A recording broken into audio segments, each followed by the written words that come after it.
In 1811, a poor girl pulled a giant skull from the mud. She was 12 years old. Her name was Mary Anning. She lived in Lyme Regis, England. The cliffs there were made of crumbling blue rock. They were incredibly unstable. They were also full of dead things. Strange, giant, dead things. People called them curiosa. Mary called them money. Her father was a cabinet maker. He dug fossils on the side to feed his family. He taught Mary how to look. He died when she was 11. The family was left completely starving. Mary took over the digging. She was incredibly small for her age. She carried a tiny hammer. She crawled along the dangerous, crumbling cliffs. She had a dog named Trey. Trey dug in the dirt right beside her. The tides were fast and ruthless. Landslides buried people alive every single winter. What kind of world buries monsters and then forgets them? Then she found it. An ichthyosaur, a 5-foot-long marine reptile. It had a massive, eyeless skull. It had hundreds of needle teeth. It died 200 million years ago. Nobody knew what it was. They thought it was a giant crocodile. It took her months to excavate. She chiseled it out of solid limestone. She used tiny needles to clean the bones. One slip of her hand would shatter a 200-million-year-old bone. The wealthy landowner bought it for 23 pounds. That was 2 years of wages for her family. The fossil was immediately sent to London. It was displayed in a glass case. Mary received 0 credit. Her name was erased from the display plaque. If you discover a dragon, but nobody writes your name on the cage, did you find it? She didn't stop digging. In 1823, she found a Plesiosaur. It had a neck longer than its entire body. It looked like a snake threaded through a turtle. Georges Cuvier was the most famous scientist in Europe. Cuvier saw the drawings. He called it a fake. He declared it was anatomically impossible. He accused Mary of gluing bones together. Mary wasn't allowed in the scientific societies. She couldn't vote. She couldn't hold office. She couldn't attend the meetings. She wrote letters to the men who bought her fossils. She politely corrected their anatomy. She included sketches with perfect measurements. Cuvier eventually realized she was right.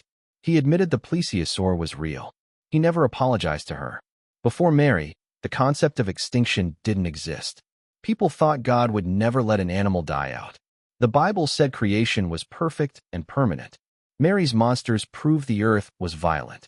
Entire species were wiped out by unseen catastrophes. The ground beneath her feet was a graveyard.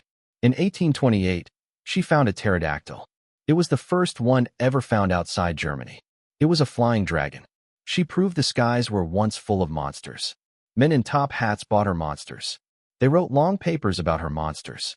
They put their own names on her monsters. William Buckland took credit for her finds. Henry de la Beche painted the first prehistoric scenes.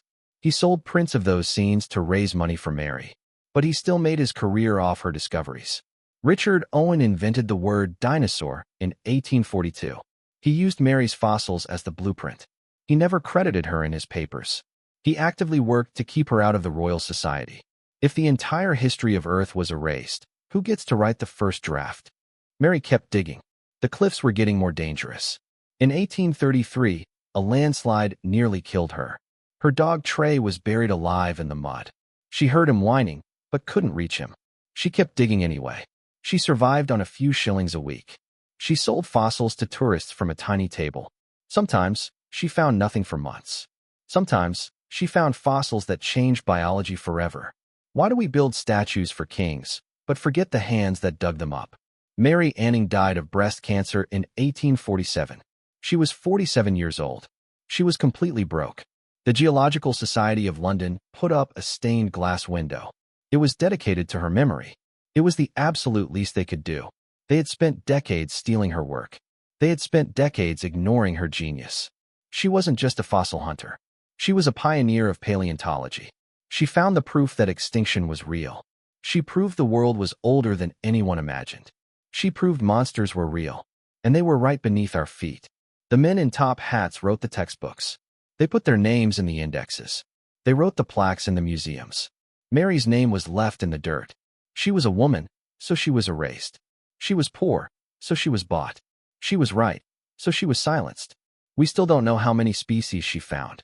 We don't know how many bones she sold to feed herself. We only know the ones the men wrote down. Every dinosaur book you read today starts with her. Every museum display you see starts with her. The terrifying reptiles that children love start with her. She found the first one. She pulled it from the freezing mud. She cleaned it with her own tiny hands. She was alone on a cliff in England. The world was dark. The ground was shifting. She found death and called it life. She found monsters and called them science. The next time you see a dinosaur skeleton in a museum, look at the tiny plaque. It will say the name of the man who bought it. It will say the name of the man who classified it.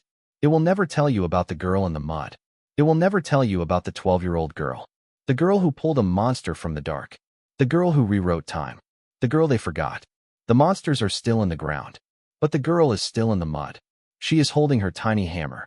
She is waiting for the tide to go out. She is waiting for you to remember her. She is Mary Anning. She found the monsters. But the real monster was history.